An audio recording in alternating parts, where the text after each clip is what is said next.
اچھا خان صاحب، آپ کے خیال میں آنے والے دنوں میں، آنے والے وقت میں آپ عدلیہ کا کیا کردار دیکھتے ہیں اور قانون کی حکمرانی پاکستان میں کیسے قائم ہوگی؟ اگر آپ دنیا کے سارے ملک دیکھ لیں تو امیر اور غریب ملکوں میں فرق ہی ایک ہے. جتنے امیر ملک ہیں وہ رول آف لا ہے.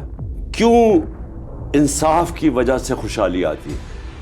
کیونکہ جب ایک کمزور بزنس کو، اور اکثریت کمزور چھوٹے بزنس ہوتے ہیں جن کو اسمال میڈیم انڈسٹری کہتے ہیں، چھوٹے کسان 90% ہمارے کسان چھوٹے ہیں، ان کو حفاظت کی ضرورت ہوتی ہے، ان کو قانون کی ضرورت ہوتی ہے.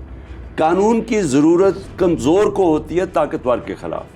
تو جب آپ کا جسٹس سسٹم، انصاف کا نظام کمزور کو طاقتور سے تحفظ نہیں دے سکتا، وہ معاشرہ کبھی بھی ترقی نہیں کرتا. ان کو بنانا ریپبلکس کہتے ہیں. بنانا ریپبلکس میں وسائل کی کمی نہیں ہے، انصاف کی کمی ہے. اور ہمارے ملک میں جو سب سے بڑا مسئلہ ہے کہ ہمارے ملک میں کبھی بھی صحیح معنی میں انصاف کا نظام نہیں آیا.